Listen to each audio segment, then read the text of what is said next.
Lucas, capítulo 15, verso de número 21. Se você encontrou, diga amém. Glória a Deus. Amém. Quero que você leia junto. Acompanhe comigo, eu vou estar lendo.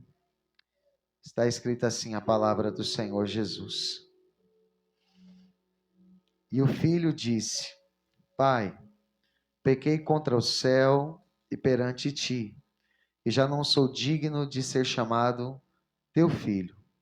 Mas o pai disse aos seus servos: Trazei depressa o melhor vestido e vesti-lo, e colocam o anel na mão e as sandálias nos pés.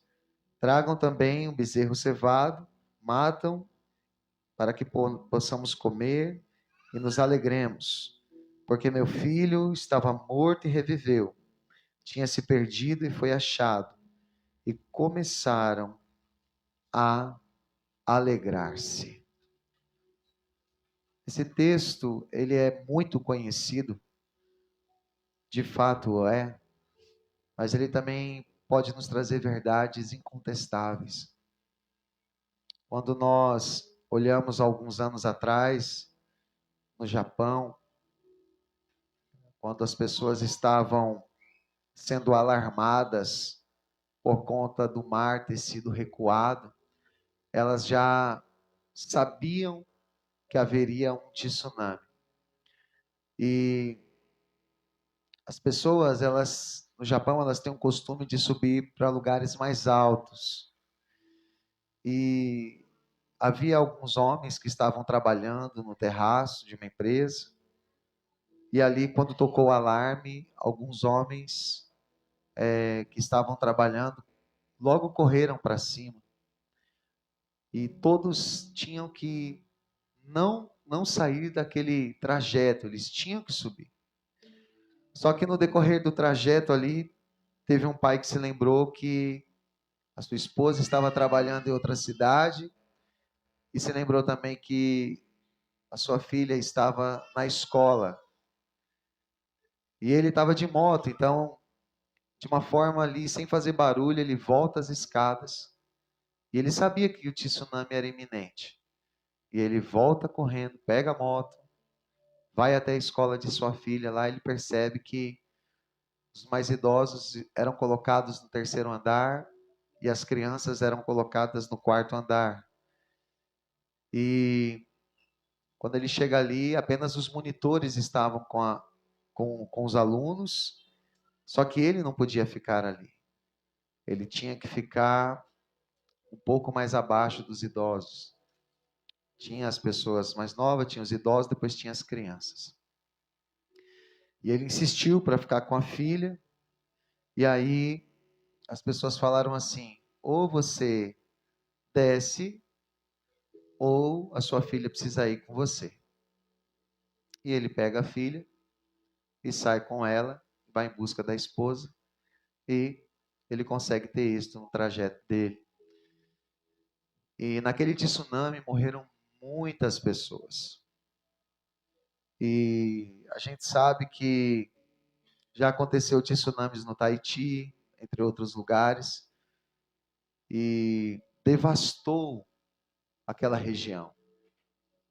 Na Europa mesmo, na época que houve esse tsunami no Japão, devastou a parte da Europa. E muitas pessoas morreram, perderam as suas vidas. E quando nós olhamos para a palavra de Deus ela nos orienta sobre algumas coisas. Essa história ela retrata que é bem verdade a função de um pai. E eu queria conversar aqui com você sobre 3 características dentro dessa palavra sobre um pai na ótica de Deus. A primeira delas é que um pai ele sempre precisa ofertar proteção. Quando nós olhamos essa história, nos revela que o pai ele correu para poder tentar salvar a filha e a esposa. E é assim que acontece.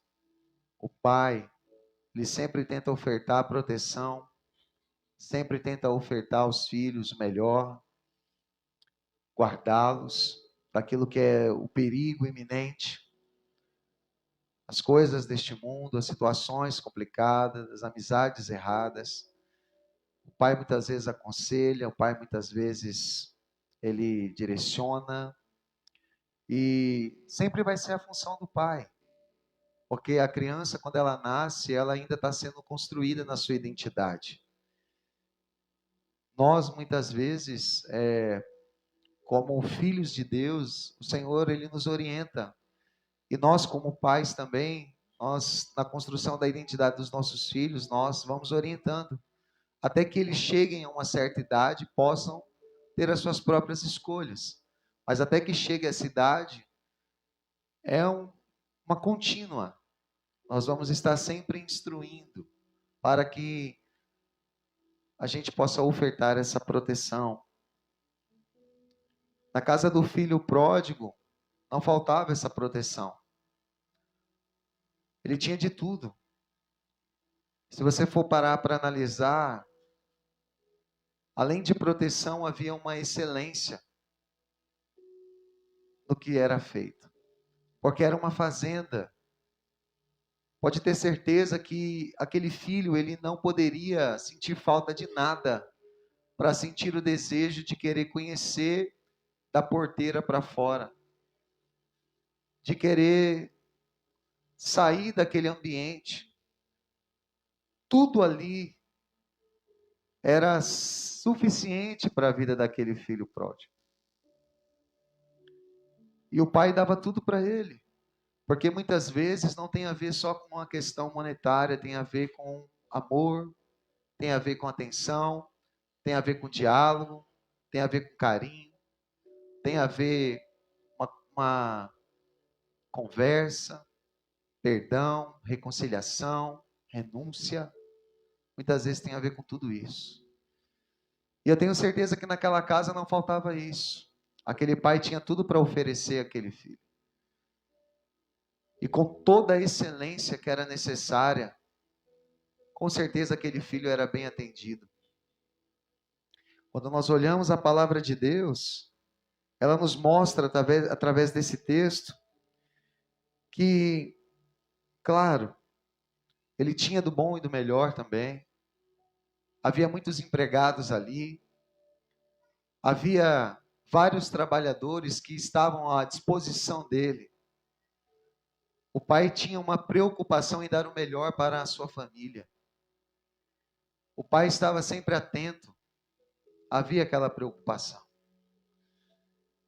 Irmãos, e pode ter certeza, todo pai ele tem uma boa intenção.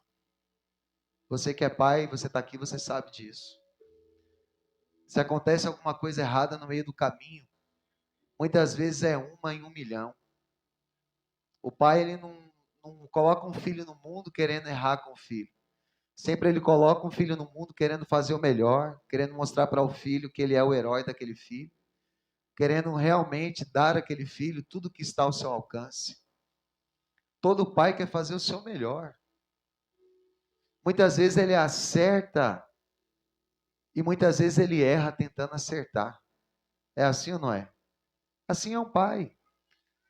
Um pai também, muitas vezes, ele não vai saber de tudo. Tem coisas que ele vai aprender ao longo do caminho. Mas o pai, ele tem já esse instinto de querer fazer o seu melhor. Então, nós olhamos para essa palavra, que o filho pródigo, ele tinha um bom pai. Irmãos, eu quero crer aqui nessa noite que você, como pai, sempre deu o seu melhor. Sempre fez o que era correto. Sempre fez aquilo que Deus colocou no teu coração. Lutou, batalhou, trabalhou muito. Acordou cedo, dormiu muito tarde. Talvez até faz isso até hoje. Porque um bom pai, ele faz isso. Planeja, orienta.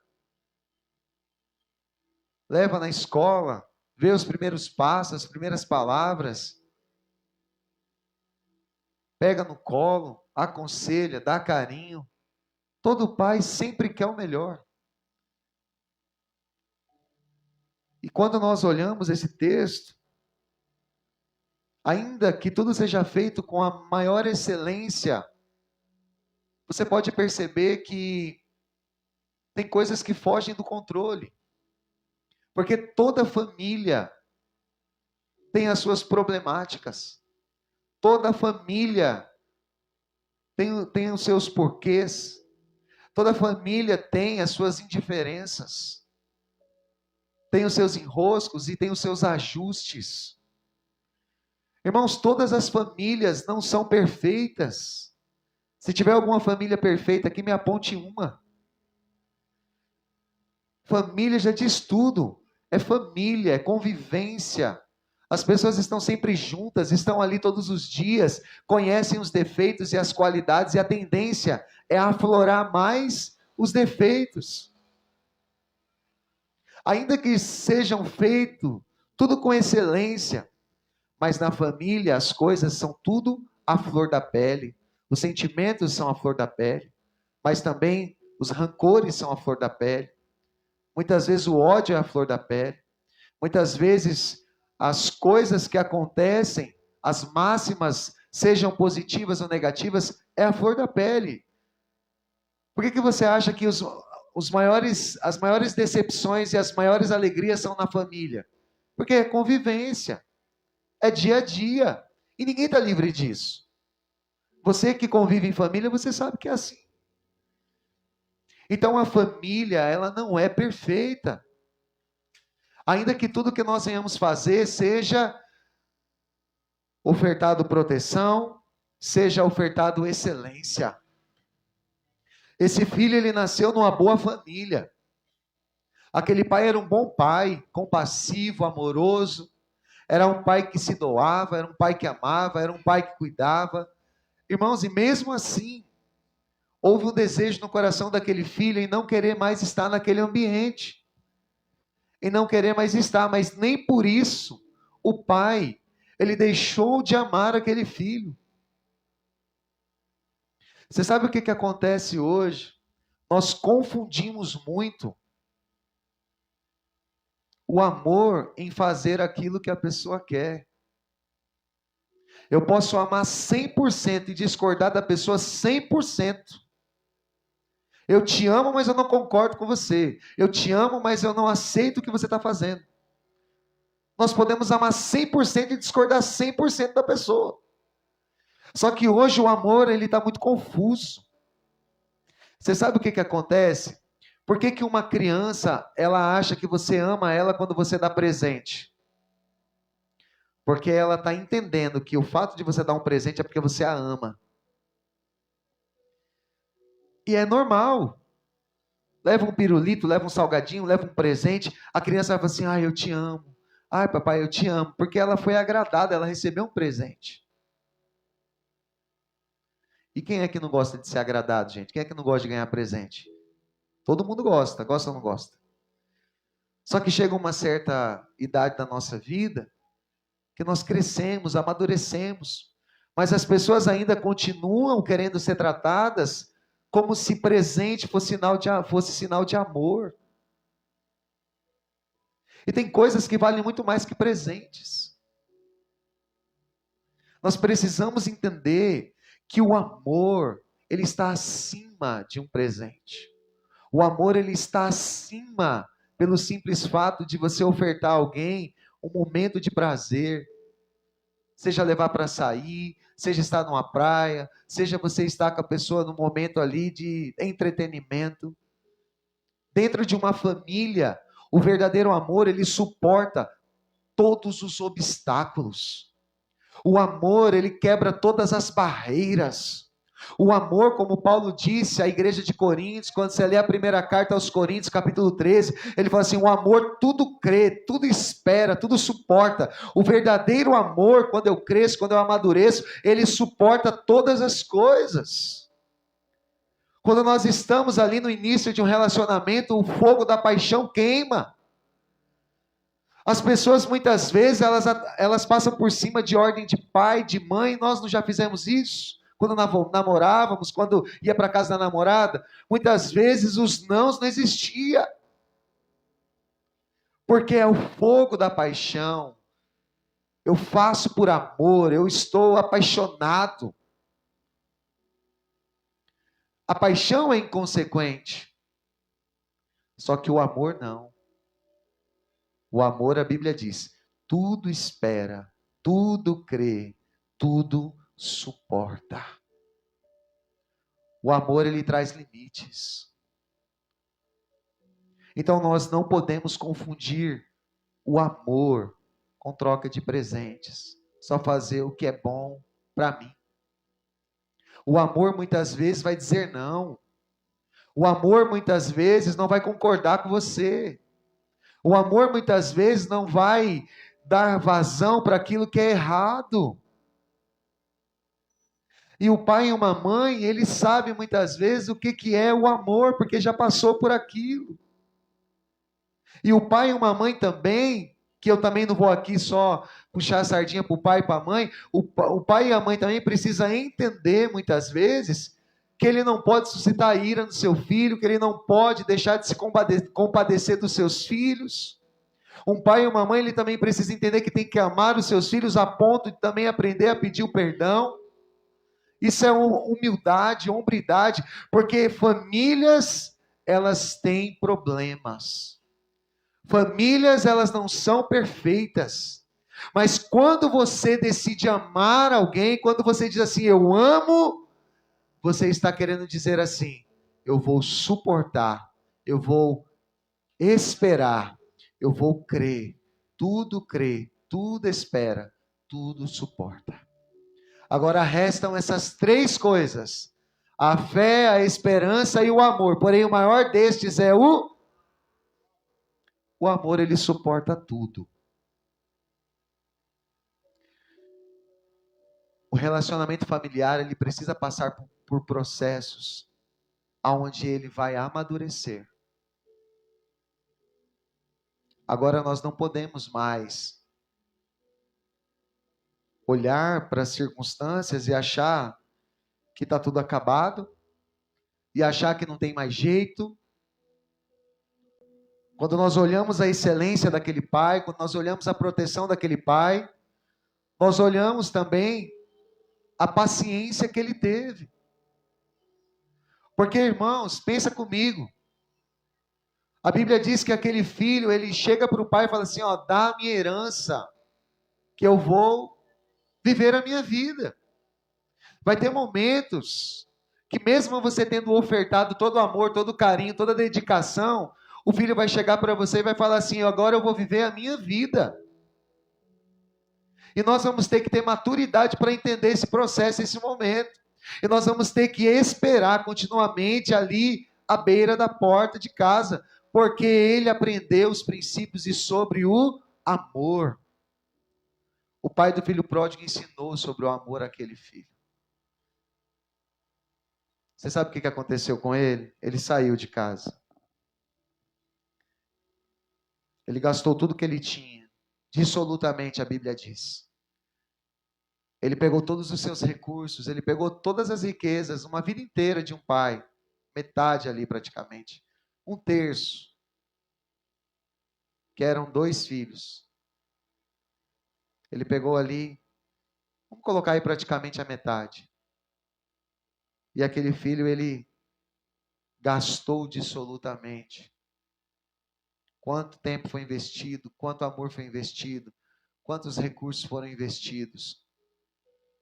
E quando nós olhamos, esse filho decide viver a sua própria vida. Quantos pais, quantas mães estão chorando hoje por causa disso? Quantos filhos mal compreendidos pelos pais também, que saíram de casa porque não aguentavam mais o inferno que viviam em casa. Quantas vezes o filho olha o inferno que está vivendo em casa e quer ir embora de casa. Porque se tem uma coisa, irmãos, que nós precisamos olhar também é os dois lados da moeda. Quantas vezes o filho não vê a hora de se casar para ir embora, porque a casa já não é mais um pedaço do céu, é um pé de guerra. Nós estamos aqui essa noite para trazer cura para a nossa casa, para trazer restauração para a nossa família. E se tem uma coisa que ainda vai mudar a história da nossa casa, sabe o que vai mudar a história da nossa casa? O amor que é derramado sobre o nosso coração. O amor de Deus. Se tem uma coisa ainda que faz com que a gente suporte, que a gente creia, que a gente espere, é o amor de Deus. Que o Senhor nos ajude. Que o Senhor olhe para nós nessa noite e Ele possa nos dar perseverança. Que a tua casa aqui nessa noite, a sua casa seja restaurada pelo poder que há no nome de Jesus. Que os teus filhos sejam restaurados em nome de Jesus. Que a tua família, que o teu marido, que a tua esposa, que toda a tua descendência sejam tocados pelo poder que há no nome de Jesus. Que nós possamos ver a nossa casa, os filhos dos nossos filhos servirem ao Senhor pelo amor que há no nome de Jesus, meus irmãos. Porque essa palavra vem nos ensinar sobre o amor. Sobre o amor. Essa palavra aqui ela fala de perdão. Essa palavra aqui ela fala de reconciliação. O filho saiu, teve seus motivos. E nem por isso o pai deixou de entender. Quantas vezes os pais falham com seus filhos? Ninguém é perfeito, irmãos. Quantas vezes nós falhamos com eles também? Quantas vezes nós erramos? Quantas vezes, ao invés de protegê-los, nós os desrespeitamos? Quantas vezes somos marcados pela dor, somos marcados por uma culpa, por falta de vigilância, porque ao invés de protegermos, desrespeitamos, abrimos a porteira para que eles vão embora. Que o Senhor possa nos dar sabedoria e graça, para que a nossa casa, ela não seja uma casa edificada sobre a areia, mas seja uma casa firmada na rocha, no nome de Jesus. Seja uma casa fortalecida no Senhor e na força do seu poder. Seja uma casa que a nossa casa, família, pai, mãe, filhos, seja uma família sólida, onde eles possam viver a bênção de Deus, aquela bênção que foi outorgada por Abraão através de Jesus Cristo, lá atrás, ainda lá na casa de Terá, quando Abraão estava na casa do seu pai.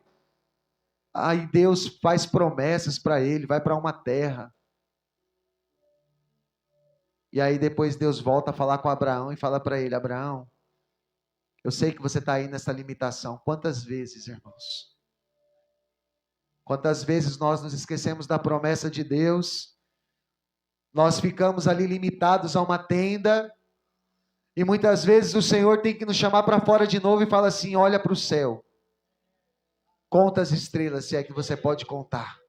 Assim será a sua descendência, mais numerosa que as estrelas do céu e do que a areia que está na praia do mar. Eu abençoarei os que te abençoarem, amaldiçoarei os que te amaldiçoarem. Bendita será todas as famílias através de você. Sabe o que Deus declarou? Que a família é bênção. Não aceite menos do que isso. A tua família é bênção do Senhor. Se o diabo está falando ao contrário, nós queremos declarar para o diabo nessa noite que o Senhor abençoou a nossa família, e a bênção de Deus é maior que todas as maldições que o diabo está tentando colocar nela. Que eu e você possamos declarar, irmãos, as bênçãos de Deus sobre a nossa casa. Não é assim muitas vezes? O diabo tentando roubar a bênção de Deus que o Senhor declarou. Aquele filho aqui, ele era alguém que era filho de Abraão. Eles tinham a promessa de Deus. Toda a parábola que Jesus conta, ela traz verdades, ensinamentos poderosos. Essa parábola foi contada com o intuito de trazer ensinamentos poderosos para mim e para a tua vida. Isso aqui aconteceu, irmãos. E quando nós olhamos esse texto, quando nós olhamos o amor do Pai, a compreensão do Pai, você sabe o que acontece? Muitas vezes, o que acontece hoje dentro das famílias, pessoas com o coração quebrado, rasgado, com o coração amargurado, com o coração ferido, porque o lugar, o palco de maiores feridas é a família. Você sabia disso? O palco de maiores feridas é a família. Não é longe, não. Por que você vai dar atenção para quem você não conhece? Se chegar um doido por aí, você nunca viu na vida e começar a praguejar contra você, te xingar, falar que você é feio, que você é bonito, que você é qualquer jeito, você vai ligar? Agora, vem um da família falar alguma coisa para você ver. As feridas ficam lá. Eu trouxe uma palavra aqui esses dias que fala que os maiores tesouros, eles não estão escondidos na terra. Ainda que a terra, ele guarde tesouros maravilhosos. O petróleo, ainda que ele guarde o ouro, a esmeralda, tantas pedras preciosas, mas os maiores tesouros não estão embaixo da terra. Os maiores tesouros, eles estão dentro do cemitério. Porque lá no cemitério estão famílias que nunca aconteceram, lá no cemitério estão projetos que nunca saíram do papel, lá no cemitério estão livros que nunca foram escritos, lá no cemitério estão sonhos que nunca foram realizados, estão quadros que nunca foram pintados, lá no cemitério estão poesias que nunca foram compostas, estão músicas que nunca foram cantadas, porque essas pessoas foram para a sepultura e não cumpriram seu propósito aqui nessa terra.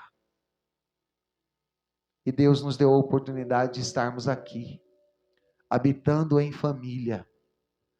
E a Bíblia diz que a excelência do poder foi derramada sobre vasos de barro. Quem são os vasos de barro que foi derramada a excelência do poder? Somos nós. Deus colocou os tesouros dele dentro da gente, para que a gente, por onde passar, nós possamos impactar pessoas com esses tesouros. Os tesouros terrenos Deus colocou na terra, mas aquilo que é do céu, Deus colocou dentro de nós. Jesus disse: o reino do céu está dentro de vós. Porque o que muda a vida de alguém? É quando você carrega a excelência, o reino de Deus. Nós temos o poder de mudar a nossa casa. Nós temos o poder de mudar a história da sociedade, a história da nação. Por quê? Porque nós carregamos a excelência do poder. Nós podemos levantar a nossa mão e orar pela vida dos nossos filhos. Nós podemos levantar a nossa mão e orar pela vida da esposa, do marido. Nós podemos levantar a mão e declarar que Satanás não tem lugar na nossa casa. Nós podemos declarar, aleluia, eu e a minha casa serviremos ao Senhor. Que o lugar do diabo não é na nossa casa. Então nós temos a excelência do poder que está em nós e que pode mudar a história da nossa casa. Que você não aceite menos que isso na tua vida. Menos que isso na tua casa, na tua história. Aleluia. Aleluia. Glória a Deus. Uma outra coisa também, irmãos. Nunca feche a porta para os relacionamentos. Aquele pai esperava aquele filho voltar todos os dias. Por quê? Ele saiu. Pediu a parte dele e foi embora.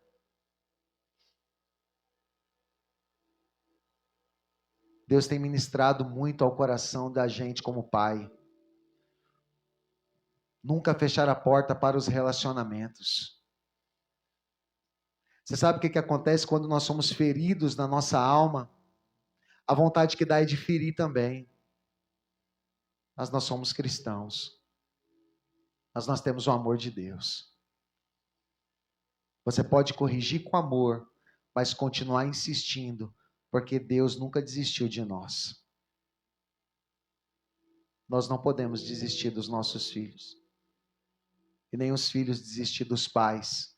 E nem a gente desistir da nossa casa, da nossa família. Nunca fechar as portas para os relacionamentos. Já pensou se aquele pai nunca estivesse esperando na porteira o seu filho voltar? Pensa comigo. Já pensou se ele tivesse colocado lá um capataz na porteira e fala assim, ó, não deixa esse menino passar na porteira. Não tem pai que é assim? Não quero ver nem pintado de ouro. Pegou todos os meus bens, filho ingrato. Não quero ver nunca mais na minha porta. Suma daqui. Não tem gente que é assim? Aquele pai não fechou a porta para o relacionamento. Sabe o que ele fez? Todo dia ele estava lá esperando o filho voltar.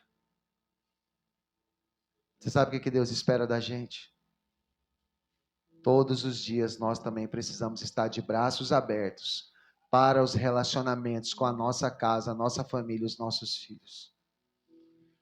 Por mais que nós venhamos ser feridos, muitas vezes, e você quer ferir alguém no seu orgulho, quer ferir um homem no seu orgulho, tire a autoridade dele.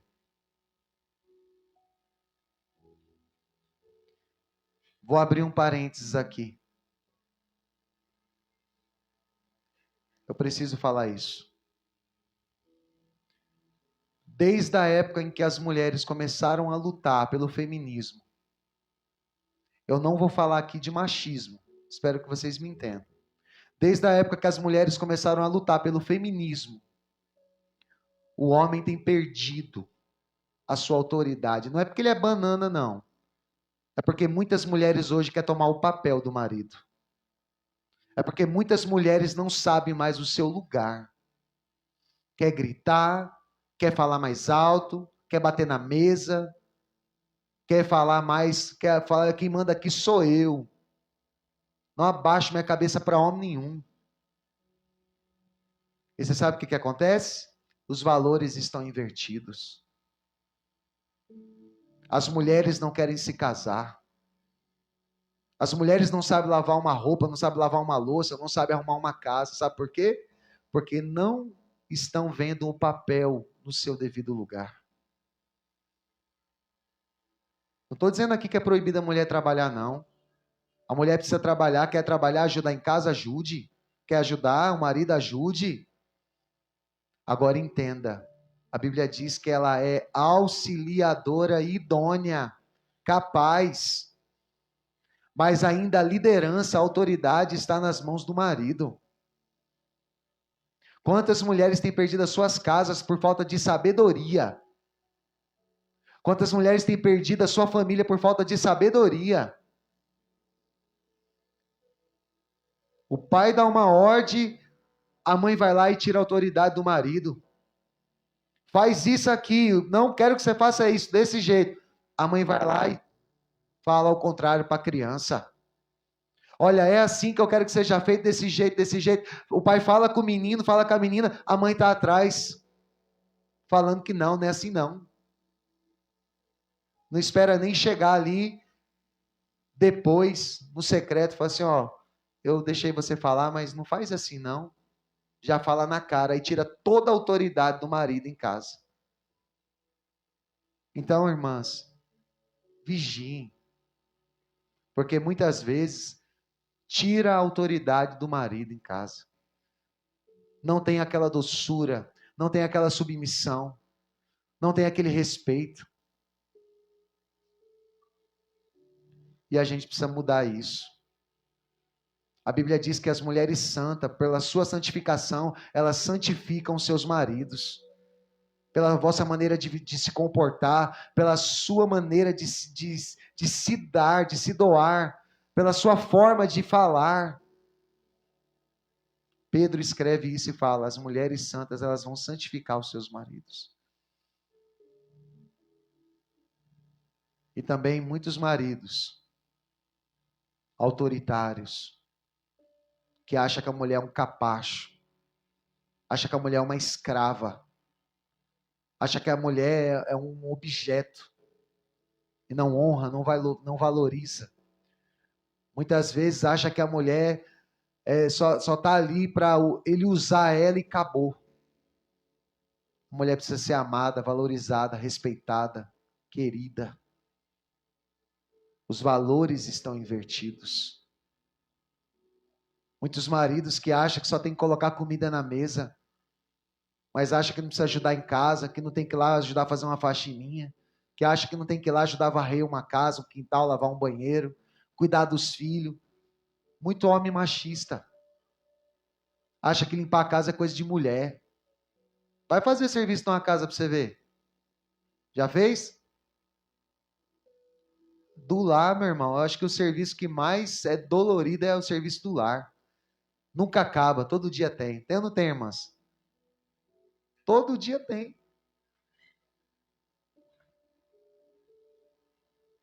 Não custa nada, irmãos. Tornar a vida da mulher mais leve. Custa nada. Muitas vezes a gente acha que é só colocar comida na mesa. Não aconselha um filho, não ajuda na educação, não ajuda numa conversa, não dá um abraço, não faz uma oração. O sacerdócio é isso. O sacerdócio é você também. Ao mesmo tempo que tem mães que tiram a autoridade dos pais, tem pais também que não exercem o seu sacerdócio, que não oram, que não cuidam, que não compreendem, que não ajudam, que não estão ali orando pelas madrugadas, orando, fazendo igual a Jó, oferecendo sacrifícios a Deus pela tua família. Ou seja, aqui é assim, faço o que eu digo e não faço o que eu faço. E muitas casas estão se perdendo. Por quê? Porque, irmãos, pare para pensar comigo.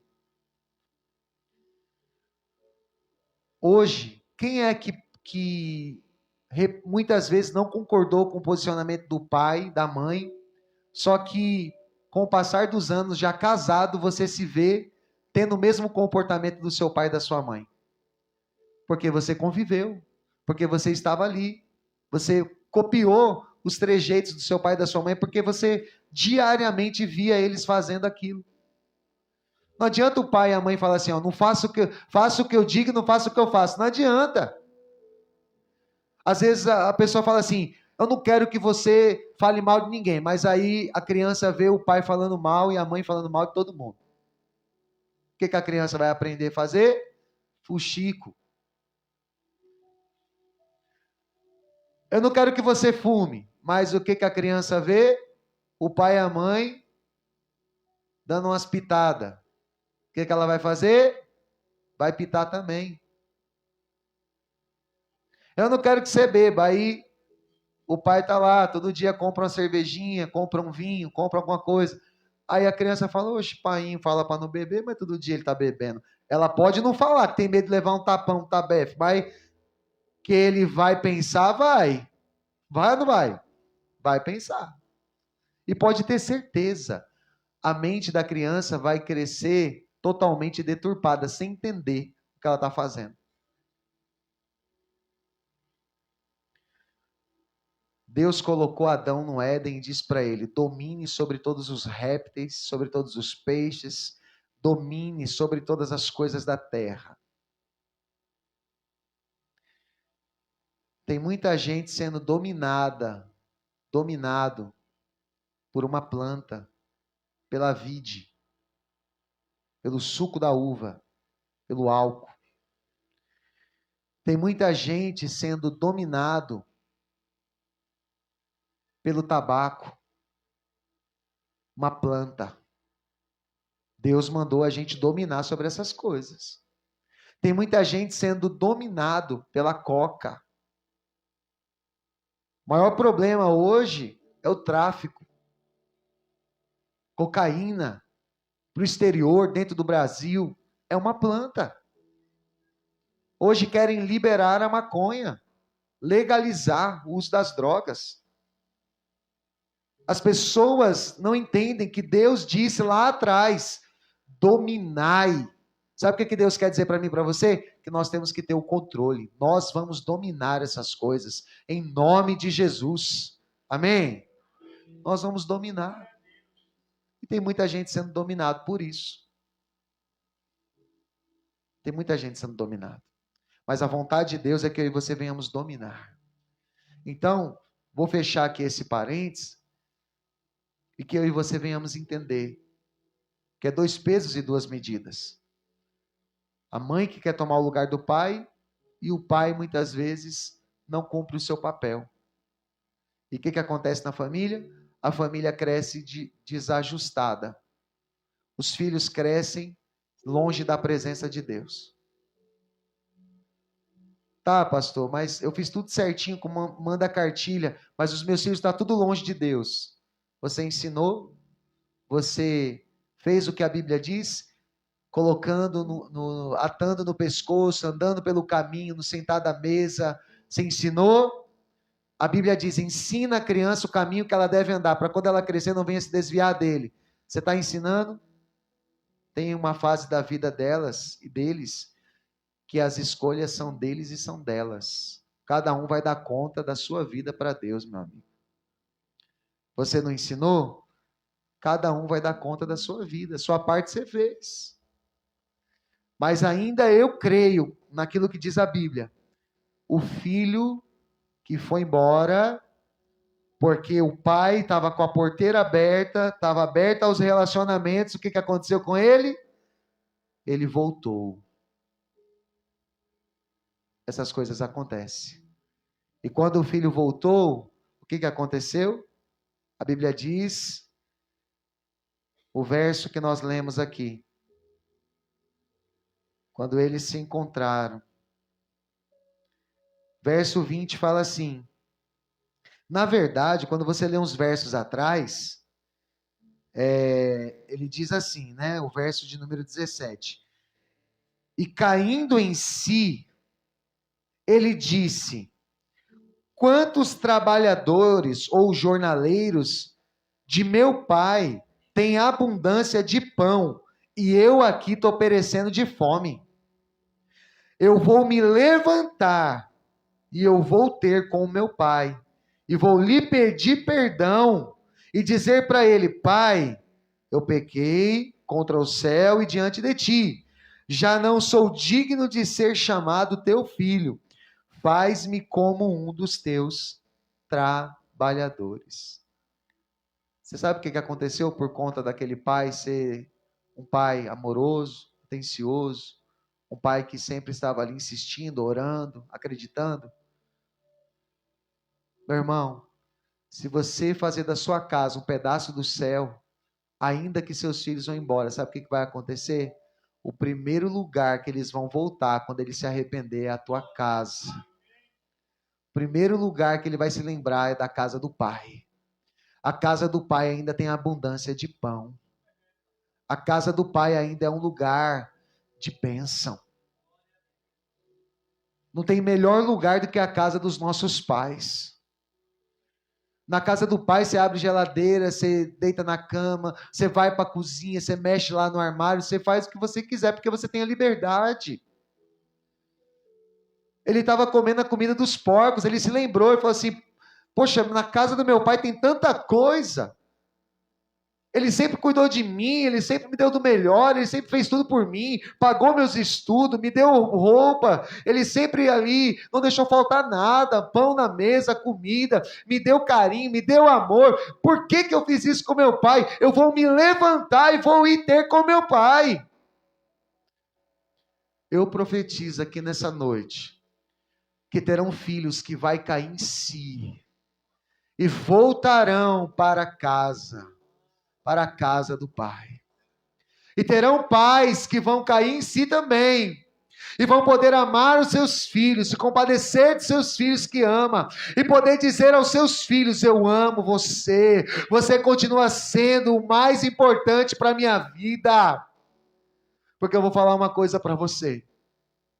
Tem muito pai que acha que o mais importante para ele são os seus bens, a sua conta bancária. Tem muito pai que acha que o melhor para ele são os seus negócios. Mas tem coisas que o dinheiro não pode comprar, que são os teus filhos. Os teus filhos.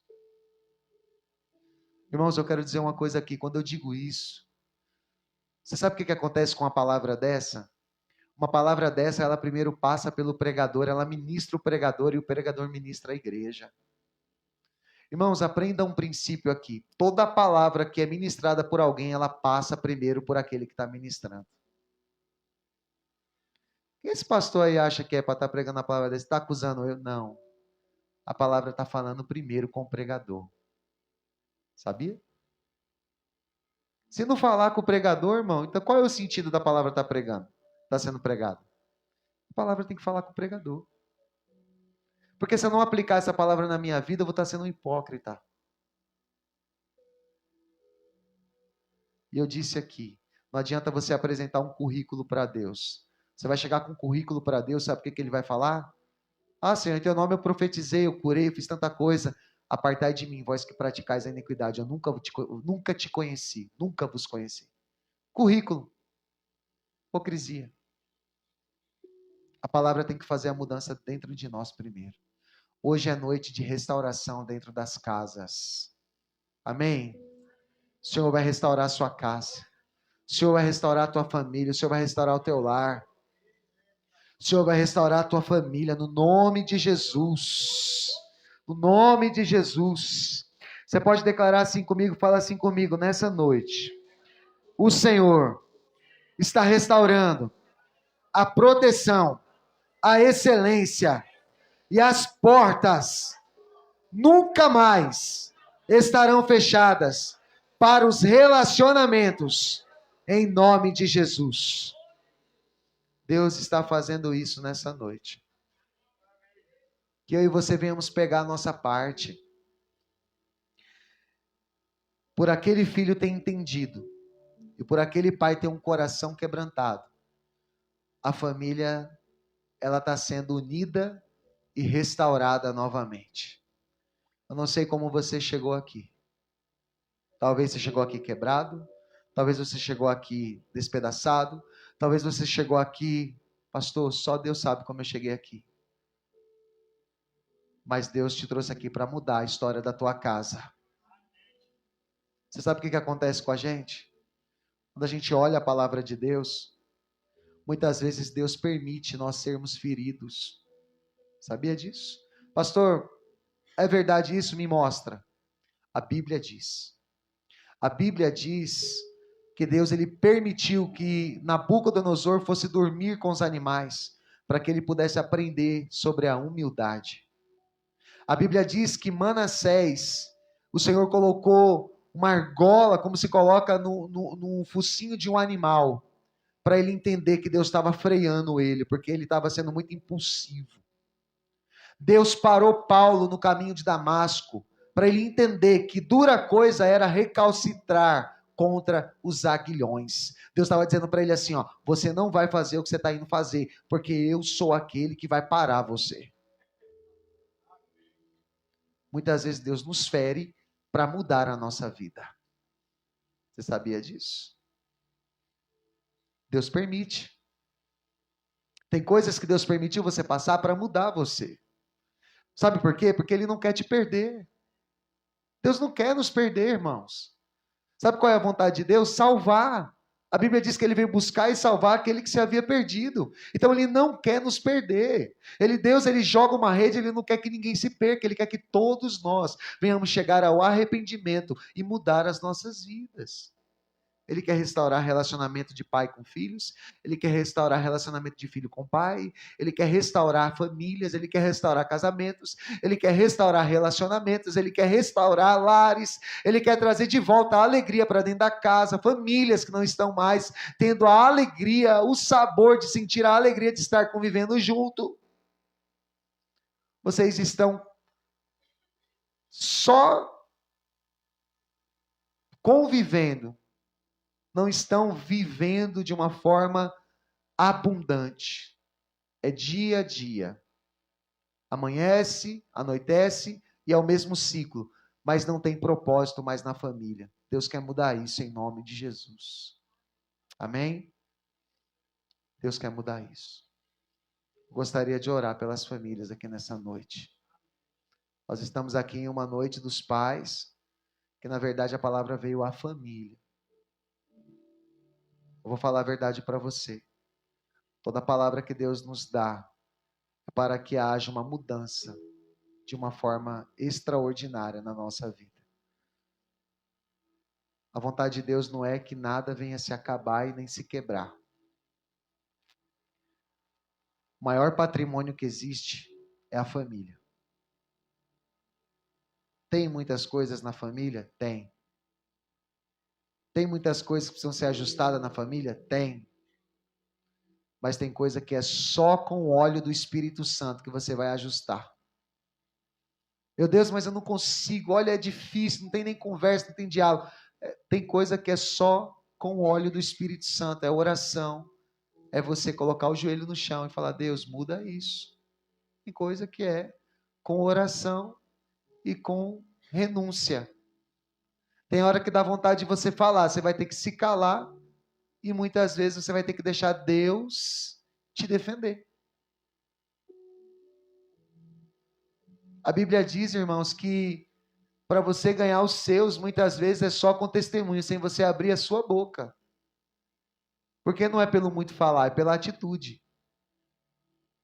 Tem coisa que você não vai poder nem falar, você vai ter que só orar. Agora tem coisa que você vai ter que falar. O Espírito Santo vai ministrar o teu coração. Você pode se colocar